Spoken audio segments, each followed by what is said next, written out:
We are together in our gym this morning to commemorate Kristallnacht, which you'll hear about shortly from some members of our Holocaust Education Club.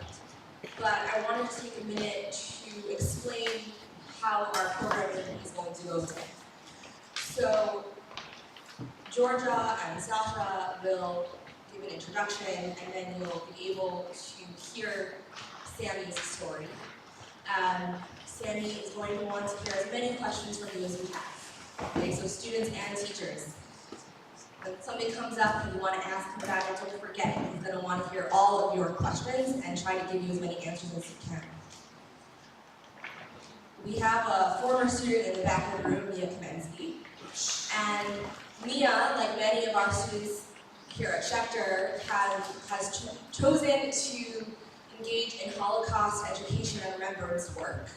And in the back of the room is an installation of Mia's artwork, drawings of Holocaust survivors. So at the end of our speaker's story this morning, Mia is going to explain to you a little bit about her art, and you'll have a chance to see it. Mr. Stegman will be with us all day. So you should try to come back during lunch or during the free period this afternoon to spend some more time with Sam. Okay? I'd like to invite Georgia and Sasha.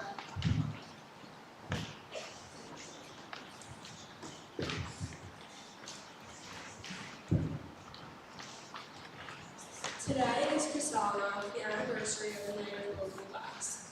During this day, in 1938, Nazi Germany attacked the Jewish people. They set synagogues on fire and they vandalized Jewish homes, stores, and buildings. They shattered the windows of these buildings, and the street was left with broken shards of glass everywhere. While we commemorate Kristallnacht every year, this year feels different. For the first time in many of our lives, we are beginning to understand what people really mean when we say never again. We are seeing anti-Semitism in our daily lives, in the news, and on the streets of our schools and neighborhoods. We realize that this can happen again, and we need to be the ones to make sure that it doesn't. In honor of remembering Kristallnacht, Sammy Steinman, a Holocaust survivor, is going to speak to us today and share his story. Sammy does not like to be remembered for what happened to him or what he chooses to be. He's a survivor and a motivational speaker. He started Sammy's Foundation, where every donation made is sent straight to his nonprofit foundation to honor his parents, remember the Holocaust victims, and give scholarships to deserving students while also recognizing the survivors.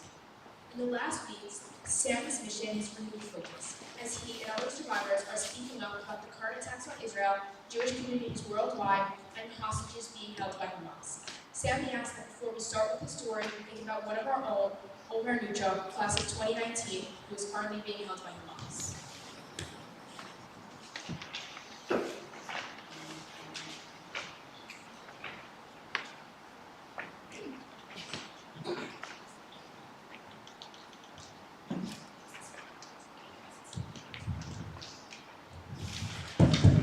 Good morning, everybody.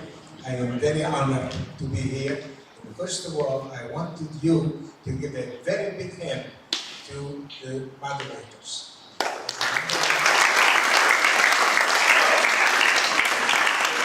want you to understand, okay, like on a TV show, okay, you have hosts, and they are inviting special guests. So they are my hosts today, and I am their special guest. So I'm very honored that they were willing, okay, to take that responsibility into moderate. Are you nervous? Wonderful, I love it. Okay. And by the way, I have a habit that if you don't volunteer when I will ask you questions, I will volunteer you. One way or the other, you will participate. This is not just a lecture. I want this to be a conversation, and I want we to learn from each other.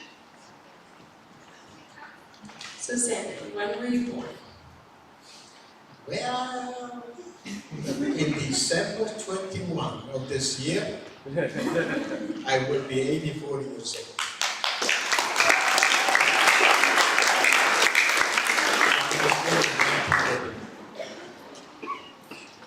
The war, by the way, the war was already, okay, for about 3.5 months. Now, where were you born? How many of you have heard of an area called Austro-Hungarian Empire?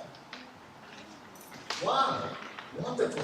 So there was an area called Bukovina that belonged to Romania, and my mother and I were born in Chernovitz, but my father was born in Romania proper.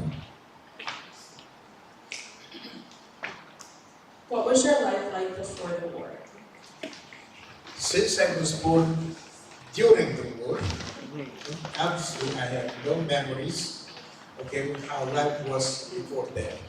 But I do know vaguely, because my memory is not what it used to be, that my father was in the Romanian military. Most of the soldiers were analphabetic.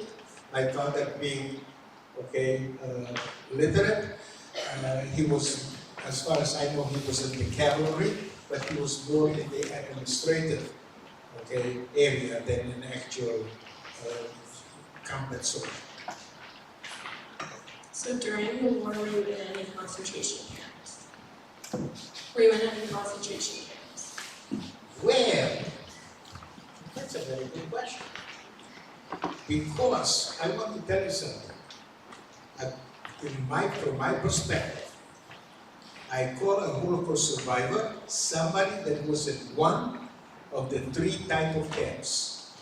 Concentration camp. They brought people like you in the middle of all the inmates. The base commander, the camp commander, or many times a doctor, whose job is to save lives, would be in the middle, never say a single word, just point. Right, left, right, left. One group would be murdered right away, the second one would become slave.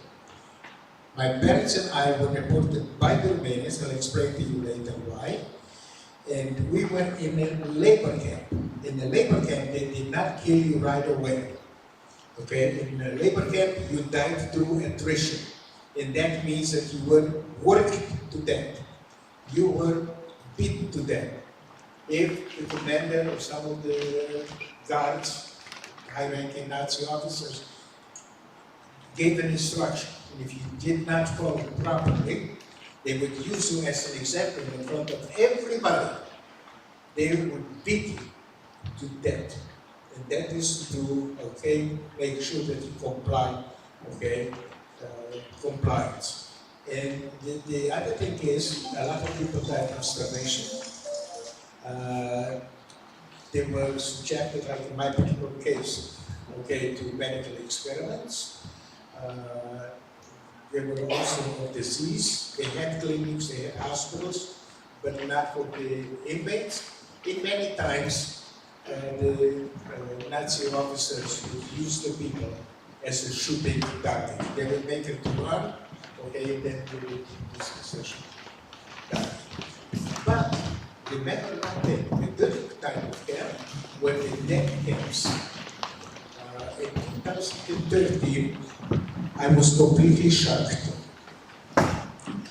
Okay, there was an article in London, Daily Mail, and one in New York Times, that the Nazis and their collaborators had 42,500 different type of camps.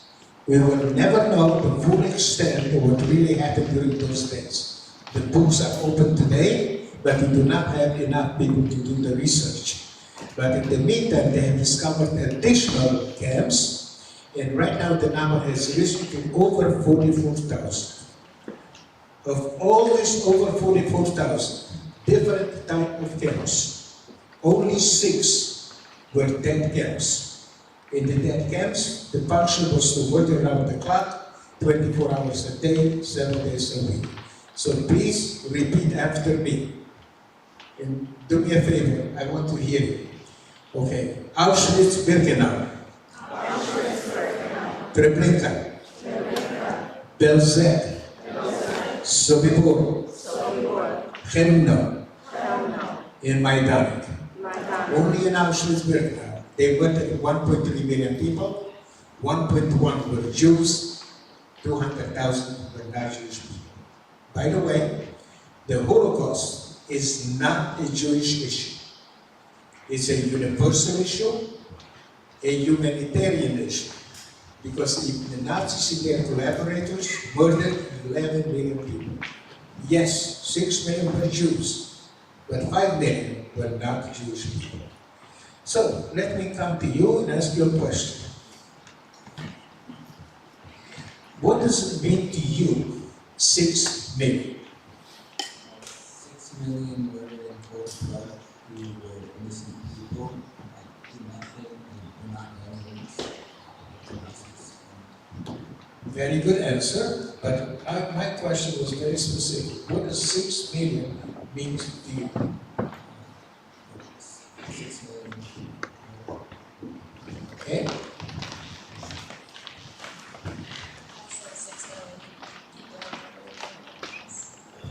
Good answer, but no.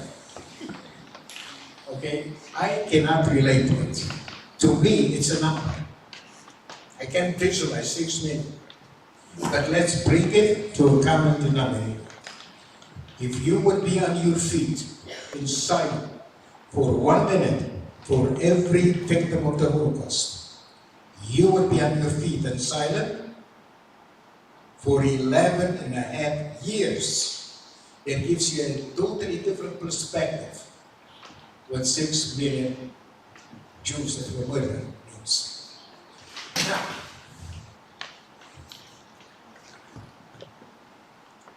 why do we talk so much about the Holocaust? And this has to be told forever and ever. Why do we have to talk about the Holocaust?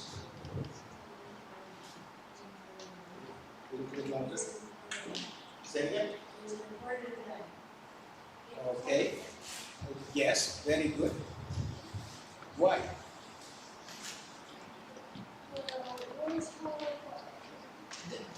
Don't be shy. Okay? Just say what you think. And believe me, if you don't know, most of the other ones don't know either. So don't be shy. How about you?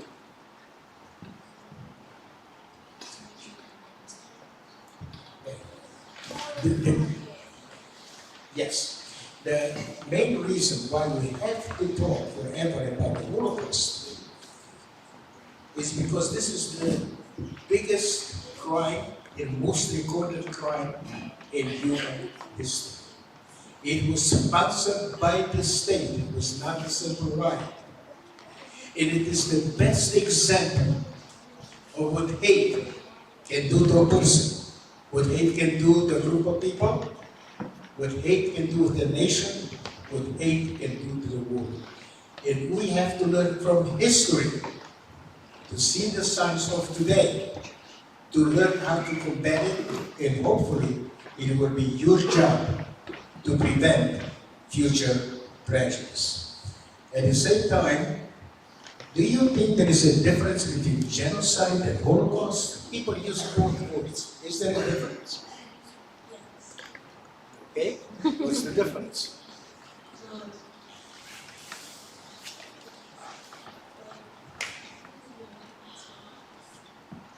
Okay, does anybody want to tell me? Okay.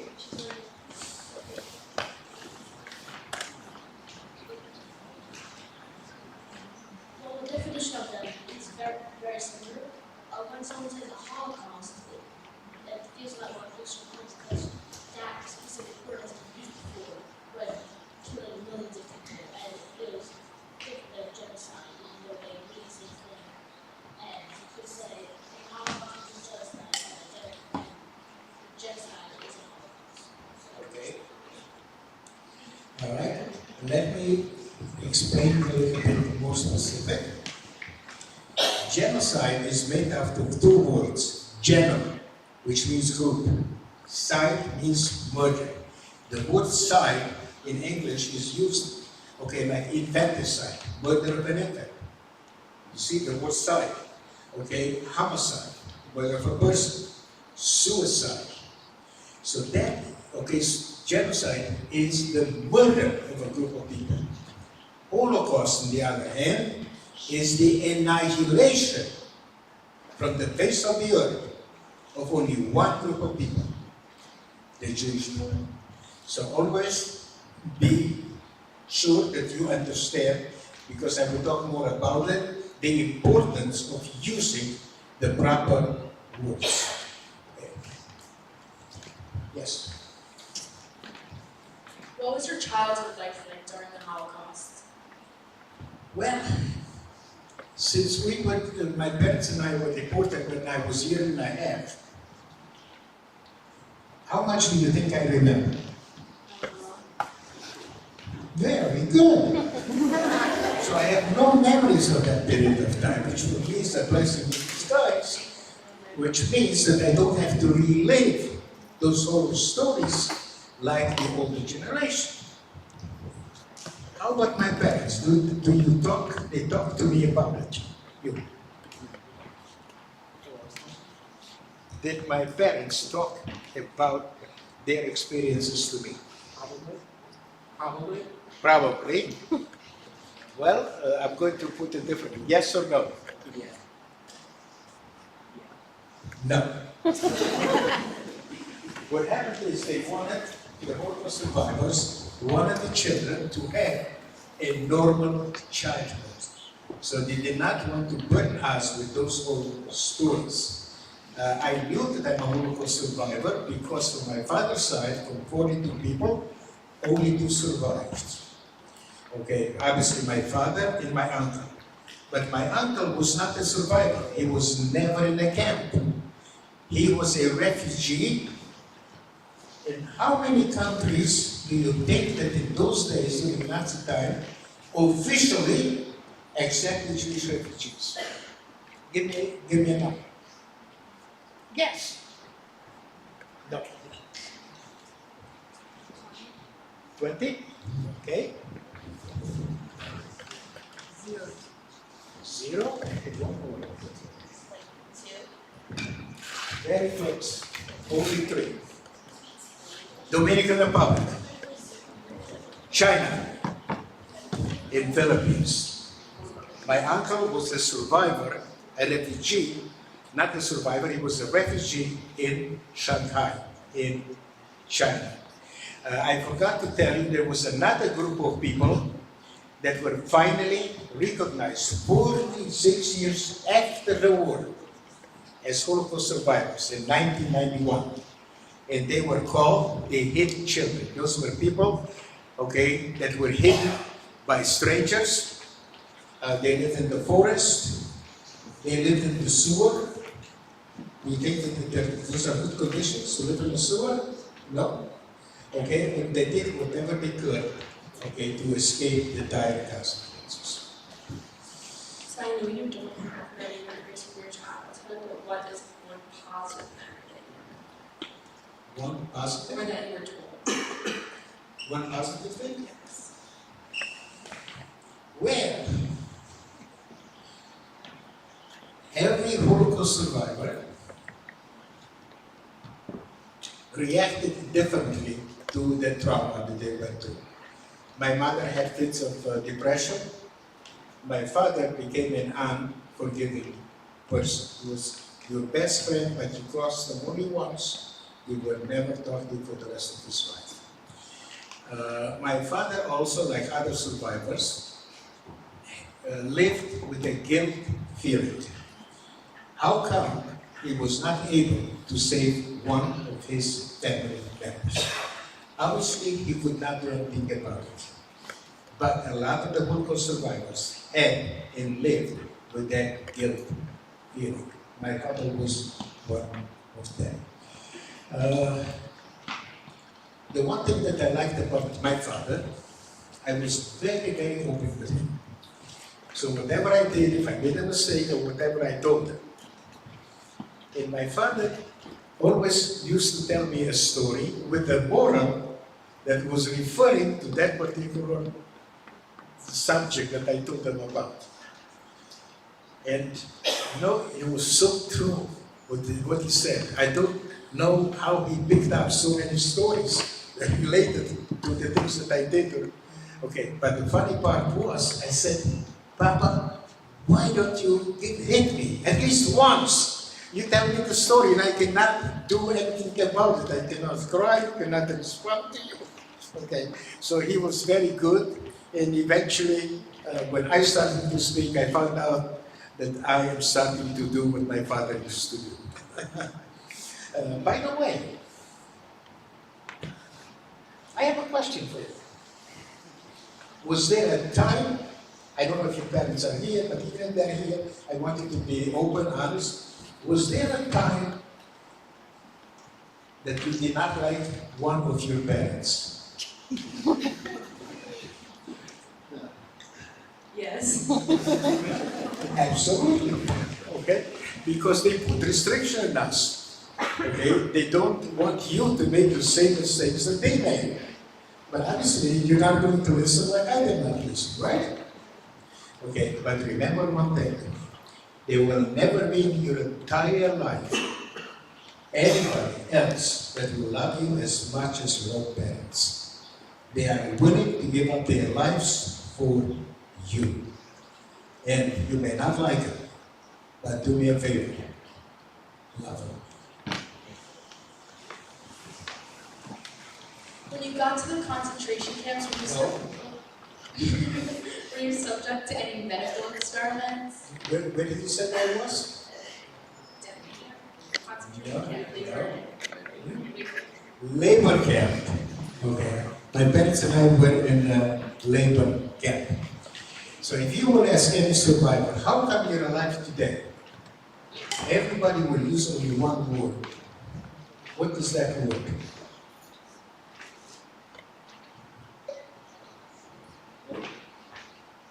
I'll give you a hint. Okay, well, let me ask you and then I'll give you a hint.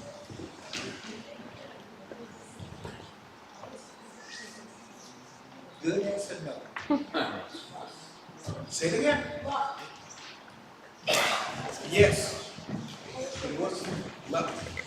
My luck was that I was never separated from my parents. My luck was that I was subjected to medical experiments. I felt them every single second of my life. I will feel them for the rest of my life. Later on, I will tell you, okay, what happened to me. And the number 3, okay, my luck was that my life was saved by a German woman, so I do not want you to steal it back. Not every German was a bad person. Yes. Do you want to know about medical experiments? Yes. You sure? Yes. Well, ask me. Let me ask you a question.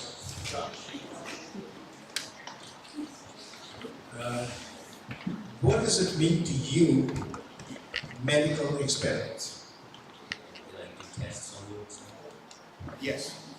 And do you think they did it with my consent or my parents' consent? No. Okay.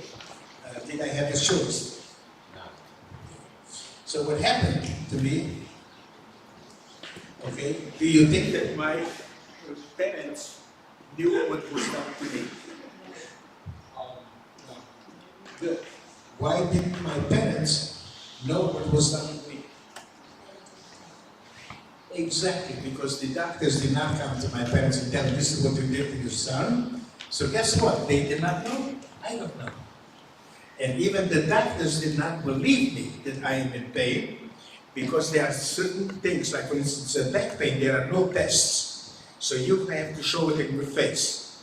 But I'm coming from a generation that was very stoic. If you don't know what it means, we were not allowed to cry, we were not to show pain. Okay? So I found out that I was subjected to medical experiments only when I was in the age of, would you like to guess? What age do you think that I knew about? Take it down. At the age of 31. I used to live in Milwaukee. My parents lived in Israel. I served in the Israeli Air Force, 1960 to 1965. And when they came to visit me, after a short walk, okay, they came and they saw me on the floor, almost unable to move. I was always able to hide it from them. the pain. I used extremely powerful addictive medication, but about 45 years, I did not like the side effects because I used it for pain, not for recreation. I did not get addicted. It took me about close to 1 year to learn to live without painkillers. Today, I do not use painkillers. Yes. It was not morphine, it was no story. It was extremely powerful. What happened is when they came home and they saw me on the floor, almost unable to move, my father was completely shocked. He never knew there was such excruciating pain. I believe that he never intended to tell me that I was subjected to it.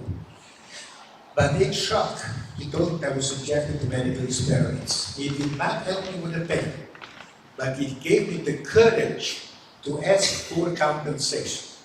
And remember that the Germans, if they could get away, they did not want to pay. And I had absolutely no proof. Number one, I did not know what was done to me. Okay? Number two, I was homeless, which means I did not have any documents. And number three, when I applied for compensation, okay, in 2002, all of the witnesses, including my parents, were gone. So I asked for compensation, knowing that they will not answer to me. To my surprise, not only did they answer to me, but they gave me one payment of 2,500 euros, which came out to over $5,000, but it was the acknowledgement, okay, that I was subjected to medical experiments, which is very important. How did the German woman that you were talking about before help you during the war? The German woman that you were talking about before, how did she help you? Yes. Not far away from the camp, there was a farm owned by Germans. And the woman brought food to the guards in the SS. And obviously, by bringing them food, she had access to the camp. She could go wherever she wanted. After they finished with the medical experiments, there came a stage when I was dying of starvation. And remember when I told you to love your parents? My parents, like other survivors that have children, not only did they have to fight to survive, but they also had to fight, for the children to survive. So in Ukraine, the winter is bitterly cold. For a loaf of bread, my father gave away his winter coat. So what happened is the German woman had access to the camp. It came a stage that I was dying of starvation. And there are physical signs, big head, swollen stomach, swollen feet. When she saw the physical signs that I'm dying of starvation, she had compassion for a small Jewish kid and decided to give me milk. But by doing that, she risked not only her life, which is relatively easy to make a decision, she risked the life of her entire family. I do not know the name of the person that saved my life. But in 2014, I was in Israel, in Jerusalem, to give testimony at Yad Vashem. In next to the Holocaust Museum, there is a garden honoring 27,000 non-Jewish people that saved Jews. The people that saved Jews at the risk, not of only their own lives, but their families' lives, are called the righteous among the nations.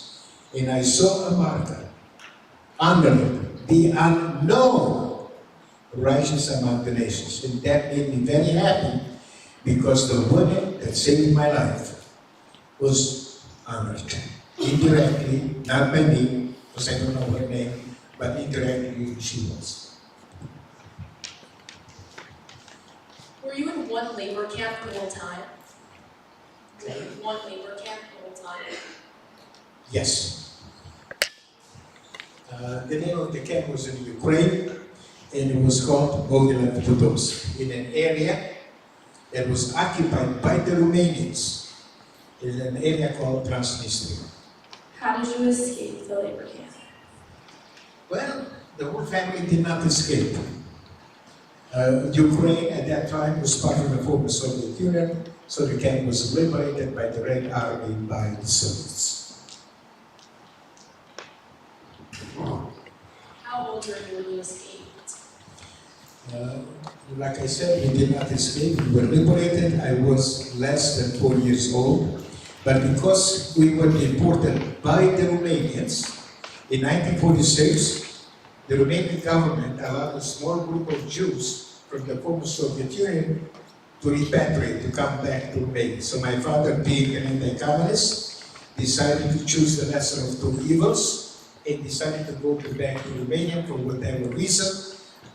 He decided to settle in a very small town in Transylvania. You know what that means? That I'm the Jewish Dracula. Are you afraid of me? How long were you in Transylvania for? How long were you in Transylvania for? I was there until 1961, when after 12 years, my father applied to go to Israel in 1949. And with the Romanian government being bribed, we finally got the visa. We went to Israel.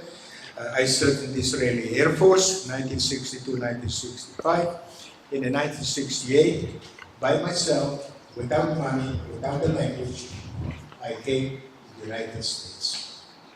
Now, by the way, while I'm talking about it, there is something in the country, in the United States, something that does not happen anywhere in the world. People identify themselves by Jewish American, Afro-American, French American, Irish American. I don't like it.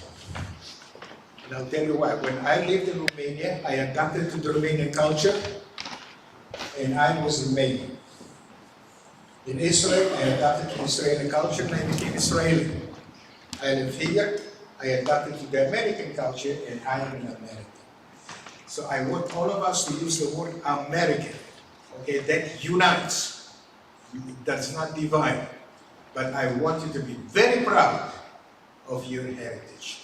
So you can say, I'm an American, but my heritage, I'm, okay, Irish. I'm, from Africa, whatever you want to say. But let's use the word American.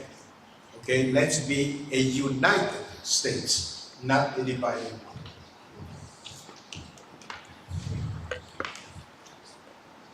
So what was your life like after the war in the United States? Life after the war was, growing up in school. Did I know Jew hatred? Of course. Did I know persecution? Of course. You cannot legislate how somebody feels. But in my particular case, for some reason, I don't know, people have a certain image what a Jew is supposed to look like. And I don't have that look. My name is spelled with two N's, the German spelling. So people used to come to me and tell me all kinds of stupid jokes or how they felt about Jews. And I looked at them and I said, do you know who you're talking to? I'm Jewish. And because I was not afraid, they respected me. They said, oh, we did not mean you. We meant them. And remember, I'm going to give you a quote and I want you to remember it. To the world, you may be one person. But to one person, you are the world. So we are interconnected. What affects you will affect me, will affect her, will affect him, will affect other people. Okay? So remember one thing, if you meet people from other cultures, do not stereotype, talk to them, forget about the media, talk to them, learn from them about their culture, and respect their culture, their opinion. What are some of your proudest moments in your life? Proudest moments in your life? You sure you want me to tell that? Sure? Yeah. I cannot hear you. Yes. I think a fourth grader, fifth grader, in 1972, asked me to summarize 72 years of life in 2 sentences. I gave an answer, but when I came home, I did not like it. I thought it was a good answer, but did not satisfy me. And I said, you know something, let me think of a better way to answer a question like that. And without that request, I probably would have never looked at it. And I decided to look at my 3 proudest moments in my life. Number 1, I knew the joy of therapy. It's something that nobody can teach you. It's the greatest high that a person can have. You must experience it. Number 2, I knew hate, but not from here. Okay, from here, it's a learned process. And if you are willing, you can unlearn it. I knew it from the heart.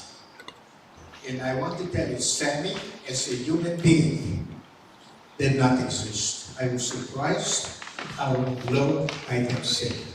I was able to overcome. And number 3, one of the most important things in my life is when I became homeless. And you would say, how can that be? How can being homeless can be one of your proudest moments?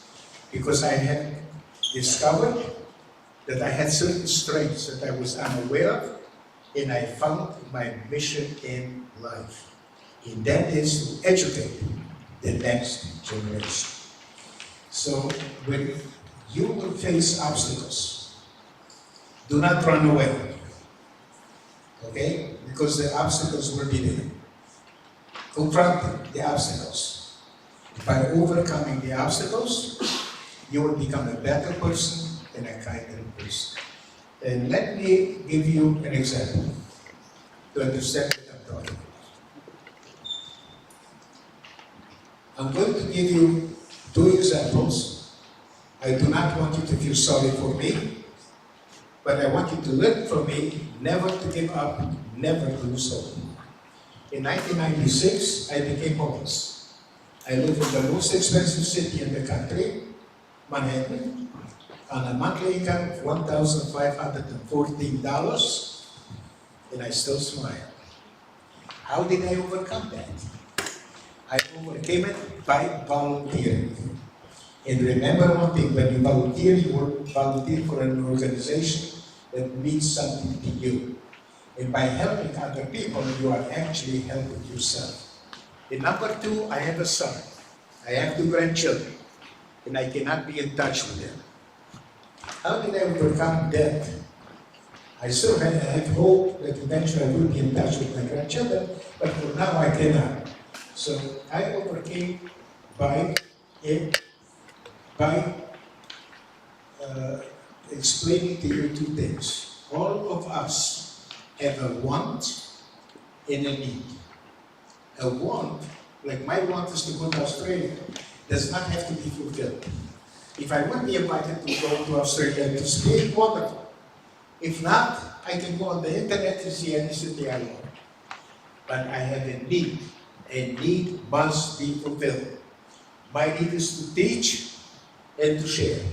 I cannot do it with my son. I cannot do it with my grandchildren. So guess what? Every time I speak, and today here with you, you are allowing me to fulfill my need to teach and to share. Okay? And whether you know it or not, for the time that we will be together, you become my substitute grandchildren. And that allows me to move forward and not to be stuck in the past and to still be a happy person. How do you feel about the war happening in Israel right now, and what's keeping you hopeful? I never thought that I would see the day that was happening today.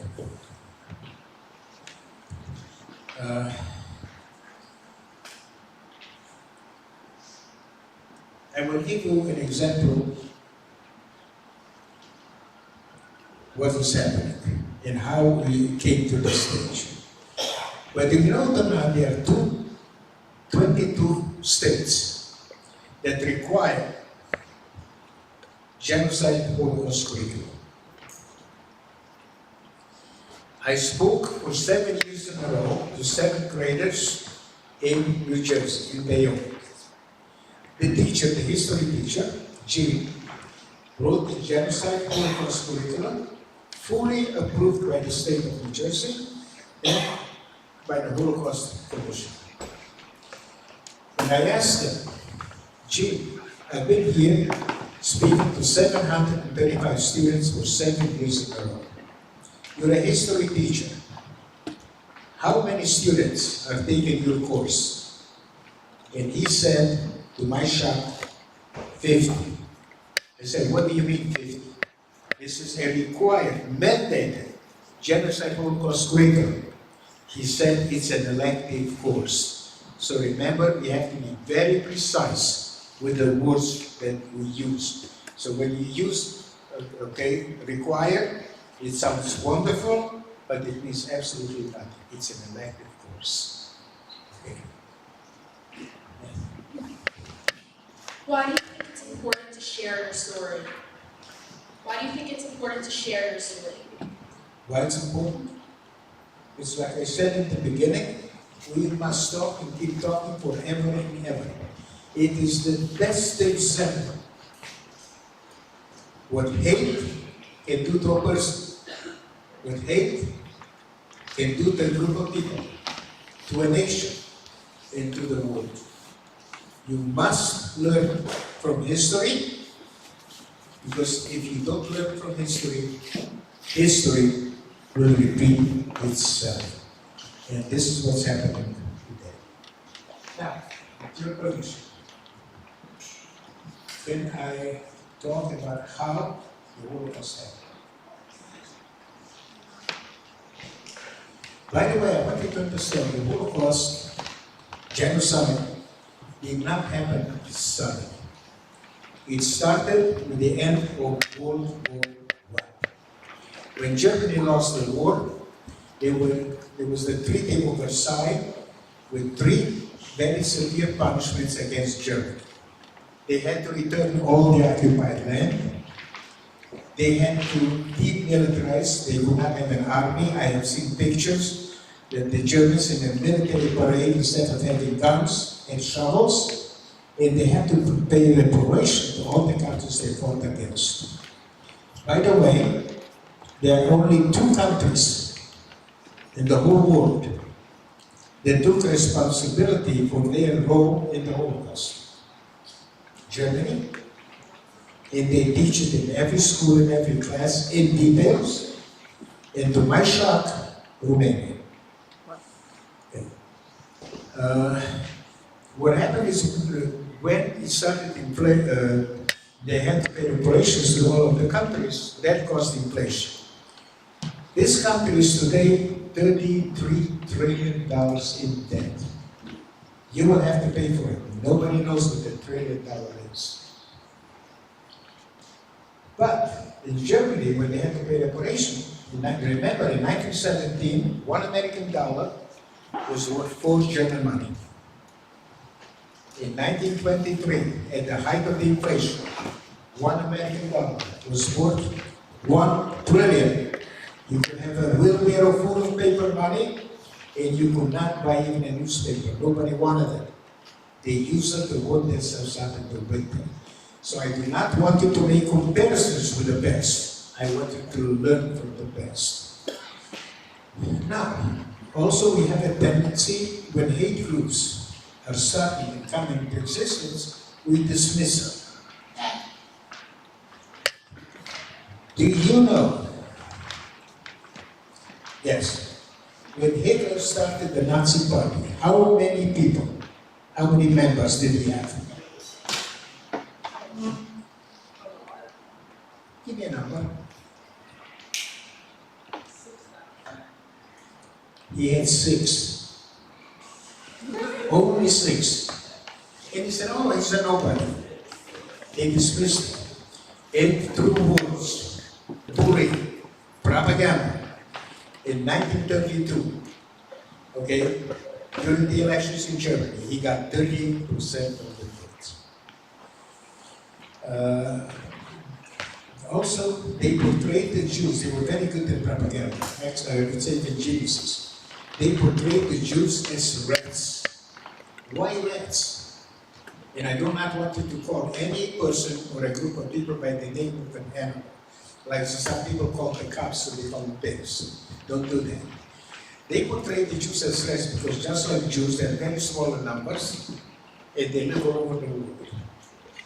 But what they do is they spread disease by portraying the Jews as rats. They convince not only the German people, but the rest of the world that the Jews are a danger, not only to Germany, to the world. And that's why, okay, the world, okay, conspired and annihilated the Jewish people. They put them in ghettos, they also put them in ghettos, they boycotted their stores, okay, but interestingly enough, they were not violent. Initially, Hitler and the Nazis did not want to kill the Jews. All he wanted is to have a Germany free of Jews, Jude and frei. But the Jews proudly served in World War I with the Germans. They were assimilated. They considered themselves Germans. They lived there for centuries. Why did they want to leave? So in 1935, they came out with the Nuremberg laws. And remember, the Germans knew about it because there was the propaganda. But they did not react in time. They did not react appropriately. So it escalated. So in 1935, they came out with the Nuremberg laws, where they took away their citizenship, doctors could not practice medicines, teachers could not teach, children could not go to school, could not participate in sports. So a number of them decided to leave Germany. But where did they go? They went to Europe. But interestingly enough, they were not violent. The violence came in 1938 after they annexed Austria, which became part of Germany. And we are celebrating right now the Kristallnacht. In 2 days of the riots, sponsored by the state, okay, they murdered over 100 Jews. They destroyed over 7,500 stores and synagogues. And they put in prison 30,000 Jews. To add insult to injury, the Jews had to pay for the cleanup of what happened in Germany. Yes? Well, I have a question for you. Yes? It's relating to Kristallnacht to something that happened just a few days ago in London. Yes? So in London, there was a Jewish restaurant that was vandalized where the glass was shattered and Jewish parents were stolen and the entire room was destroyed. How does that make you feel, like in relation to Kristallnacht and your experience? Like I said before, I do not want to make comparisons to the Holocaust. But what I want to do is I want to learn. That's why I'm going through the stages that the Jews do not react in time. And that's why I want to teach you to take this necessary step to react in appropriate time to prevent future tragedies. Not allowing things to, okay, escalate. Very good question, thank you. So what happened is, those were the November 9 and November 10, Kristallnacht. The first time that the Germans became violent. Comes the next stage, and that is September 1st, 1939, when the war started. And unlike Europe, which was occupied, Poland was annexed. So here it is in Germany, they did not want any Jews. And in Poland, they found 3.3 million Jews. What the hell did they do with them? And that came the idea of annihilating the Jewish people. The next stage came June 22nd, 1941. The German military, the Wehrmacht, attacked from the Soviet Union. Behind them were special killing groups called Einsatzgruppen. and behind them were the Romanian troops. The Romanian troops occupied an area of Ukraine called Transnistria, okay, and that's why we were deported by the Romanians and not by the Germans. It comes the final solution. Remember, when I'm using the word final, it means that there were many, many steps leading to that final step. On June 20, 1942, the official date of the Holocaust, for the first time, they started to build the death camps.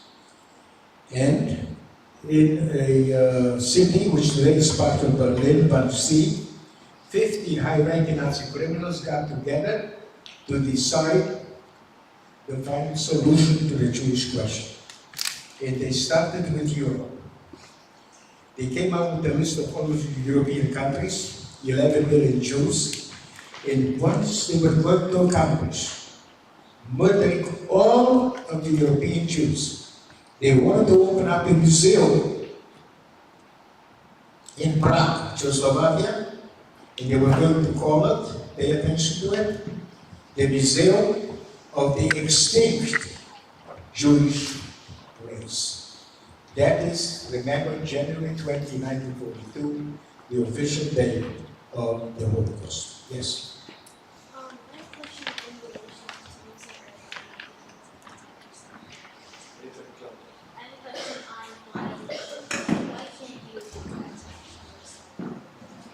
Okay. The question was why I cannot contact my son. Okay, I want you to learn something. I want you to elevate other people.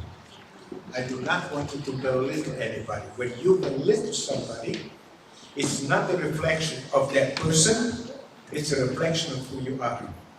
So I will not say anything bad about my son, but you will understand what's happening to me, and that is, okay, have anyone heard of bitter divorce? Yes? Okay, so that's what happened. It was a very bitter divorce. In a bitter divorce, children, okay, are risked. And I went back to Israel. My ex told them whatever she told them. I met my son here in the States. I told him my story, but he did not want to hear what I had to say. Okay, so right now he bought it, you heard the expression, hook, line, and sinker, with a smile and all. So it is what it is, but I have never given up, and when my grandchildren will have a social media account, I will try to contact directly, not through my son. What's your overall message that you want us to know? My overall message are several. Number one, I want you to be proud Jews. Do not be afraid to be a Jew. I want you to be united. There is too much division among ourselves. What's happening right now in Israel, Hamas, what they have accomplished is they accomplished to unite the country. That's the only good thing that they have been able to accomplish. And I also want you to do is I want you to take an example from Martin Luther King Jr. Martin Luther King Jr. marched nationwide, brought in other enemy groups with him. He brought the media, and they have been able to achieve, okay, the recognition that they deserve. So I want all of you, okay, to unite, to march nationwide, and at the same time to break the media. Without the media, you will not accomplish anything. And the media is complicit in what's happening today, not only in the United States, but worldwide. And remember, There is indoctrination in this country, there is no education. I explained to you, okay, with my friend Jean and Bayong, okay, that only 50 students have taken his course. It's an elective course. But I also want you to know that it is very, very important, okay, not to be afraid. And each one of you has a role to play. Whether you will fulfill your role, it's up to you. Okay? I want to say things that you may not agree with me. I am not asking you to agree with me, whatever I have to say, just to respect that I have a different opinion. So everything starts with respect, and everything starts with you. Do you want to be loved? Learn to love yourself.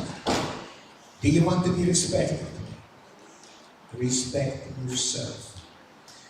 Whatever you want from other people, first, remember, you come first. Family comes first. Our nation comes after that, and then comes the rest of the world.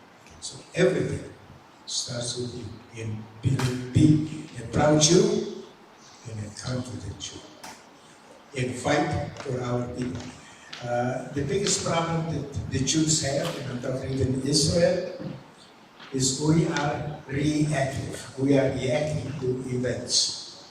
I want you, for the first time, to become the generation that becomes proactive. Okay, start something, a movement, whatever you do, but start before, okay, things are happening, instead of being reactive. If you start to react, sometimes it's too late. Okay? And that's why I'm teaching you how the Holocaust happened. For you to see the signs of today, to become upstanders. The Holocaust and genocide happened because the world stood by and did nothing. And I want you to become upstanders and be part of the solution. Thank you so much.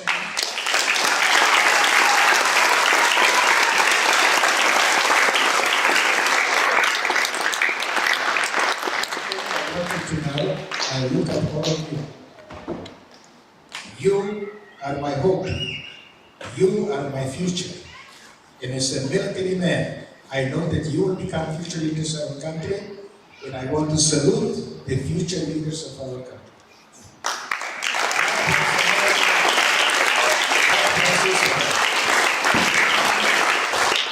That is a perfect segue.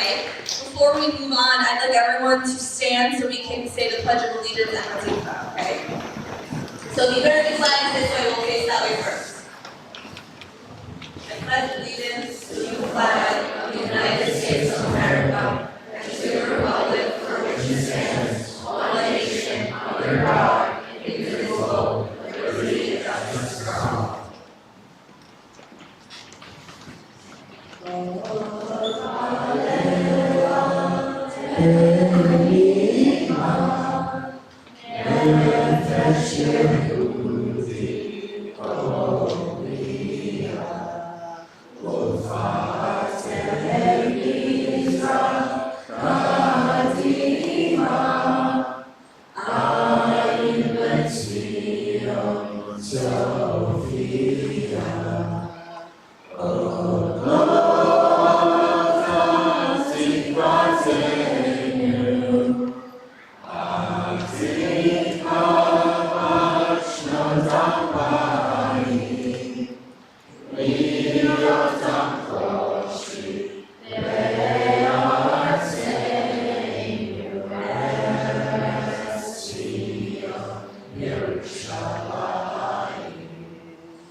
And by the way, you can ask me any question that you want on any subject. And I will be very open with you. All I'm going to ask you, not necessarily to agree with me, but to respect that they have a different opinion.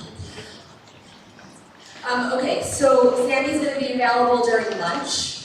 I'd like to, for all the questions, right, come visit Sandy during lunch. Mia, if you would come up and explain a little bit about your art installation.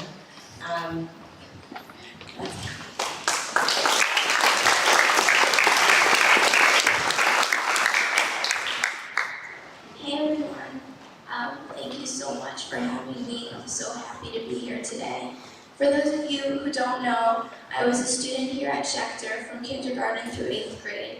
I'm currently a senior in high school, and when I was in 9th grade, I had the opportunity to meet Holocaust survivors and hear their stories firsthand. The following summer, I enrolled in the painting and drawing class at Sotheby's Institute of Art. For our final project, we were asked to make any work of art that would spark change in the world. I thought of the Holocaust survivors I met the previous year. It scares me that there are people who deny the existence of the Holocaust, and if there ever was a time to educate and advocate, the time is certainly now. With that in mind, for my Sotheby's assignment, I made an acrylic painting of a survivor and wrote the Hebrew word ladat, to know, beneath her portrait. As you all know, when referring to the Holocaust, we use the word litzchor, to remember. I wanted the project to convey that it's essential to not only remember, but also to know. I then wrote up the survivor's story and attached it to a QR code at the bottom of the portrait, so that viewers can read about the survivor's journey and get to know them in addition to seeing them. The course really inspired me, and I realized I wanted to take my final project further. I decided to meet with more survivors in my own time, draw their portraits, write up their personal stories, and attach a QR code to each piece. The goal ultimately would be to create a traveling exhibit that would spread awareness and combat Holocaust denial and anti-Semitism. I met with survivors locally on Long Island, in Manhattan, as well as in Israel. I visited Yad L'Kashish, where I met a handful of survivors. Thanks to my Hebrew speaking skills that I learned here at Schechter, I was able to interview survivors in Hebrew and record their stories. Through Yad Vashem, I connected with a survivor who had just met with President Biden and spent 3 hours in her apartment in Jerusalem as she shared her story of how she survived the camps by disguising herself as a boy. There were so many interesting and really remarkable people, and I'm excited to share their faces and stories with you today. 6 Million Known debuted in June 2023, and it's now a traveling exhibit. I'm so happy to have Schechter as part of the tour. Thank you so much for having me back.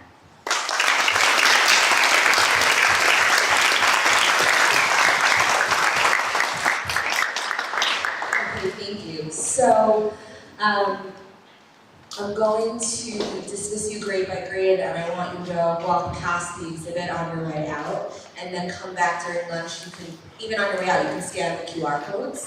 And we want to thank Mia, and especially Sandy, for speaking with us this morning. And not to forget Georgia and Sasha for being there along.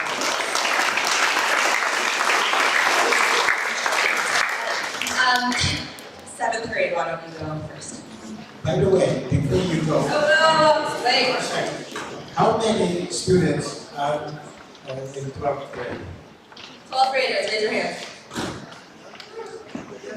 Okay, you will go to colleges, and boy will you be bombarded there.